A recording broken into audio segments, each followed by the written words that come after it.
आज इस वीडियो में हम विदेशी जमीन पर भारतीय सेना के 5 सबसे बड़े ऑपरेशंस के बारे में जानेंगे जिन्होंने दुश्मन की जड़ें तक हिला के रख दी और भारतीय सेना ने ये दिखा दिया कि देश ही नहीं विदेश में भी भारतीय सेना किसी भी ऑपरेशन को अंजाम दे सकती है। तो सबसे पहले आइए बात करते हैं ऑपरेशन ट्राइडेंट के बारे में। दोस्तों, ऑपरेशन ट्राइडेंट के तहत पाकिस्तान ने वो मंजर देखा था कि उसकी पोर्ट सिटी कराची 7 दिन तक आग से धधकती रही थी। तब बांग्लादेश नहीं पूर्वी पाकिस्तान हुआ करता था और वहाँ मुक्ति संग्राम छिड़ चुका था। वो तारीख थी 3 दिसंबर 1971। पाकिस्तान की एयरफोर्स ने पश्चिम भारत में हमले शुरू कर दिए थे। दुश्मन की नेवी ने अपनी सबसे पावरफुल सबमरीन गाजी को बड़े मिशन के लिए रवाना कर दिया था। उसे 2 टास्क दिए गए थे। पहला, पाकिस्तान ने विशाखापट्टनम बेस पर हमला कर कब्जा करने का प्लान बनाया और दूसरा, भारत के उस समय के सबसे ताकतवर INS विक्रांत को ढूंढकर बर्बाद करने का मिशन रखा। लेकिन इंडियन नेवी को इसकी भनक लग गई। इसके बाद नेवी ने अपना पराक्रम दिखाया और जंग में पाकिस्तानी बेड़े की कब्र खोद दी। दोस्तों, 4 दिसंबर को भारत ने पाकिस्तान के खिलाफ जंग का ऐलान कर दिया। भारतीय वायुसेना आसमान में और आर्मी जंग के मैदान में पाकिस्तान पर गोली बरसा रही थी और आजादी के बाद पहली बार लड़ाई में नेवी हिस्सा लेने जा रही थी। नेवी ने पश्चिमी फ्रंट पर पाकिस्तान की नेवी के खिलाफ मोर्चा खोल दिया। साथ ही ऑपरेशन ट्राइडेंट के तहत नेवी को पाकिस्तानी पोर्ट्स को ब्लॉक करने का टास्क मिला। दोस्तों, वैसे ट्राइडेंट का मतलब होता है शिव का हथियार यानी त्रिशूल। वहीं इंडियन नेवी ने पाकिस्तान के शिप्स पर भारी गोलाबारी की। कराची बंदरगाह पूरी तरह से बर्बाद हो गया और कराची के पास दुश्मन के 3 शिप्स को डुबो दिया गया। साथ ही इस हमले में पाक के ऑयल टैंकर भी उड़ा दिए गए थे और इस वॉर में शिप्स पर अटैक करने वाली एंटी शिप मिसाइल का पहली बार इस्तेमाल किया गया था। रात करीब 10:30 बजे कराची बंदरगाह पर पहली मिसाइल गरजी थी। ऑपरेशन ट्राइडेंट के तहत निपट, निर्घर और वीर मिसाइल ने अपना दम दिखाया था। एक एक कर पाकिस्तान के PNS खैबर, चैलेंजर और मुहाफिज धधकने लगे थे। 90 मिनट के अंदर सारा खेल खत्म हो गया और कराची जल रहा था। दोस्तों, बता दें कि 60 किलोमीटर दूर से कराची के तेल डिपो में लगी आग देखी गई थी। हालांकि इस जंग में नेवी का INS खुखरी पाकिस्तानी हमले में डूब गया था। वहीं पाकिस्तानी सबमरीन जिस बाहुबली को बंगाल की खाड़ी में ढूंढ रही थी वो वहां था ही नहीं। दरअसल गाजी के आने से पहले ही INS विक्रांत की लोकेशन बदल दी गई थी। उसे अंडमान निकोबार रवाना कर दिया गया था। इसकी जगह रिटायर किए जा चुके INS राजपूत को मोर्चे पर लगाया गया था। जैसे ही कुछ देर के लिए गाजी समुद्र की सतह पर दिखा, INS करंज ने उसे उड़ा दिया। और खास बात यह है कि गाजी सबमरीन पाकिस्तान को अमेरिका से मिली थी। इसकी ताकत पर पाकिस्तान गर्व किया करता था। इसके बाद भी भारत ने कैसे उसे डुबो दिया, ये दर्द पाकिस्तान को आज भी है। फिर आगे चलकर बांग्लादेश का उदय हुआ और पाकिस्तान के 90,000 सैनिकों को घुटने टेकने पड़े, लेकिन कराची को वो दर्द भूलने से नहीं भूलता। तो अब आइए बात करते हैं ऑपरेशन हॉट परसूट के बारे में। दोस्तों, मणिपुर के चंदेल जिले में उग्रवादियों ने 4 जून 2015 को भारतीय सेना के काफिले पर हमला किया था। उत्तर पूर्वी भारत में अब तक हुए इस सबसे भीषण हमले में 18 जवान शहीद हो गए थे। फिर इसके जवाब में भारतीय सेना ने अपने सबसे खास दस्ते यानी स्क्वाड को म्यांमार सीमा के अंदर भेजकर इन उग्रवादियों की जड़ें हिलाकर रख दी थी और भारतीय सेना के इस मिशन को ऑपरेशन हॉट परसूट का नाम दिया गया था। ये ऑपरेशन बेहद ही सीक्रेट था, जिसकी बेहद कम जानकारी ही सार्वजनिक की गई थी।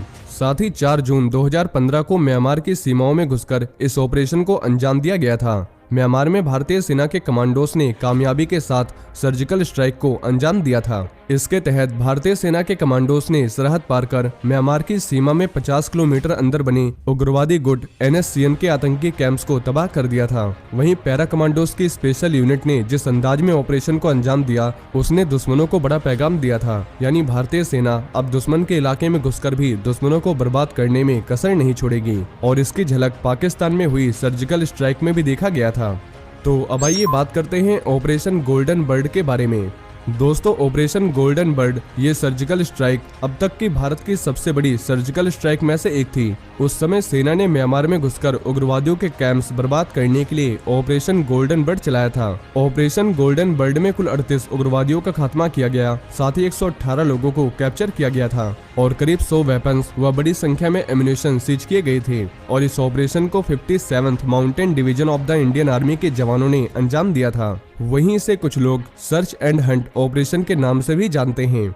तो अब आइए जानते हैं ऑपरेशन कैक्टस के बारे में। दोस्तों, साल 1988 में मालदीव में जब तख्ता पलट की योजना बनाई गई थी, जिसमें तत्कालीन राष्ट्रपति मोमून अब्दुल गयूम संकट में घिर गए थे, तब भारतीय सेना ने ऑपरेशन कैक्टस के जरिए अपना दम दिखाया था। वैसे मालदीव में साल 1988 में people's liberation organisation of Tamil Eelam PLOTE के आतंकियों ने टूरिस्ट के भेष में मालदीव में हमला कर दिया था, जिसके बाद 3 नवंबर 1988 की रात भारतीय वायुसेना और आर्मी ने ऑपरेशन कैक्टस लॉन्च किया। 9 घंटे की लगातार उड़ान के बाद करीब 300 जवान हुलहुले एयरपोर्ट जा पहुंचे और ये एयरपोर्ट माली की सेना के कंट्रोल में था। इसके बाद बड़ी ही चतुराई से भारतीय टुकड़ी राजधानी माली में दाखिल हुई। फिर माले एयरपोर्ट को कब्जे में लेकर राष्ट्रपति अब्दुल गयूम को सुरक्षित जगह पर पहुंचाया गया। इसके बाद आखिरी काम नेवी के वॉरशिप्स गोदावरी और बेतवा ने कर दिया। इन वॉरशिप्स ने समुद्र में आतंकियों के शिप्स के आगे और पीछे से लंगर डालकर सप्लाई लाइन को काट दिया, लेकिन भागते हुए आतंकियों ने यहां एक शिप अगवा कर लिया। इसके कुछ देर बाद मरीन कमांडोज ने कार्रवाई की और इसमें 19 आतंकी ढेर कर दिए गए, पर 2 बंधकों की जान चली गई। भारतीय सेना की मौजूदगी से आतंकियों का मनोबल पूरी तरह टूट गया और फिर माले शहर सहित दूसरे जगहों को आतंकियों से मुक्त करा लिया गया। हालांकि 2 दिनों के बाद सेना ने संकट को खत्म कर कैंपेन पूरा कर लिया। जब ऑपरेशन कैक्टस खत्म हुआ तो संयुक्त राष्ट्र, अमेरिका और ब्रिटेन समेत कई देशों ने भारतीय सेना के पराक्रम और भारत सरकार की रणनीति की तारीफ की थी और ये मिलिट्री ऑपरेशन आज भी दुनिया के सबसे सफल ऑपरेशनों में गिना जाता है। साथ ही आपको बता दें, इस ऑपरेशन को करने के लिए यूके और अमेरिका दोनों ने ही मना कर दिया था, लेकिन भारत ने इस ऑपरेशन को अंजाम दिया।